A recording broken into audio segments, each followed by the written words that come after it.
So I don't know about you, but I'm not, I guess, one of the lucky ones so far to have heard God directly speaking to me in a vision, in a dream, like hearing an angelic voice, having a mystical vision. That's never happened. I've probably, like a lot of people, I've sat there quietly in my room and done my very best to try and hear the voice of God. I've asked questions. God, do you want me to become a priest? God, do you want me to do this? And oftentimes I will like talk to myself and like make up responses I kind of want to hear in my head. It's kind of weird trying to put this out loud, but I'm sure if you've had the experience, you get what I'm talking about, which is not hearing God and then like putting your own thoughts in your head. I mean, there have been some times where it's been like clear, almost sentences, but very rarely will questions get direct answers from God. Um, yeah, like I'll ask something and sometimes you'll get something completely different every once in a while, but that's very rare. The broad stroke I'm trying to paint is most of the time, especially along God's will, like, God, what do you want from me? It's not really words that you get. However, there's one thing that I've sort of realized has shaped how I see God's will on the day to day. And that's the end of the night. So often through the day, I will not live well.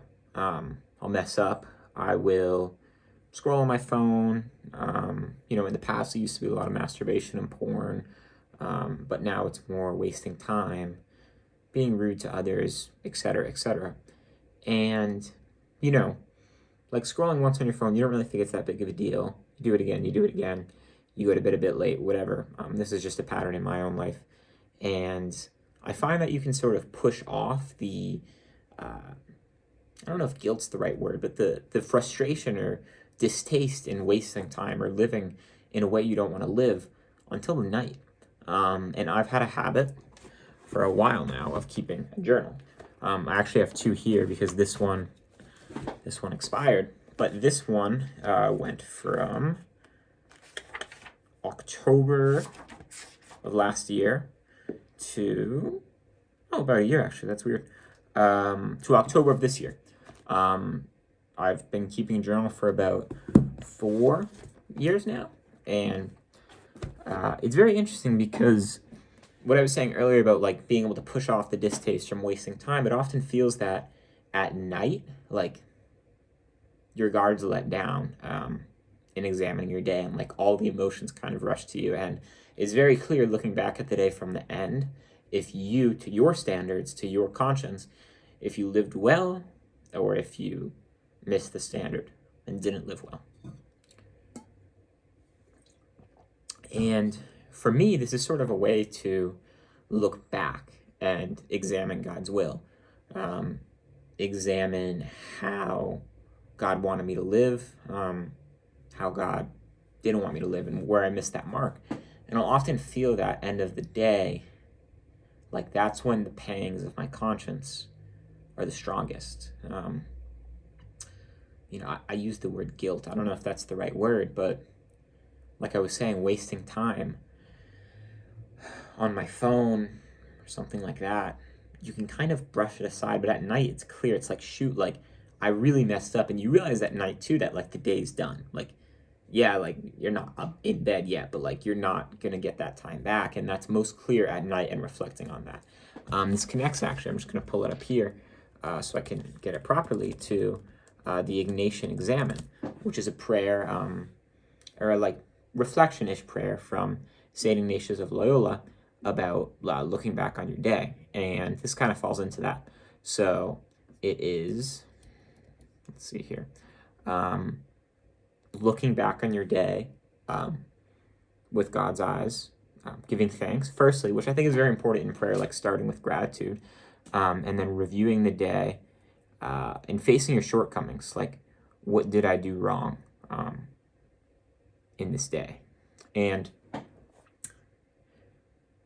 it's almost like God speak, because we say speak and we think words, but God speaks to us through our conscience, which isn't verbal. It's a feeling. It's like a pang of regret, if you will. So this idea of, in the Ignatian Examen too, looking back at the day, what you did wrong, that's kind of God telling you, like, hey, like, this wasn't my will. It wasn't my will that you wasted that much time. Or even sometimes in our day, we'll be very productive and maybe not spend time with family. And then you get that pang at the end of the day. That's, in a sense, that's God saying, hey, like, you should have spent more time with your family instead of stressing about your work. Another way to look at this, which is interesting too, is through like a longer period. So I have a spiritual director, a Jesuit Catholic priest, and I met with him and I was talking about, woes for the future.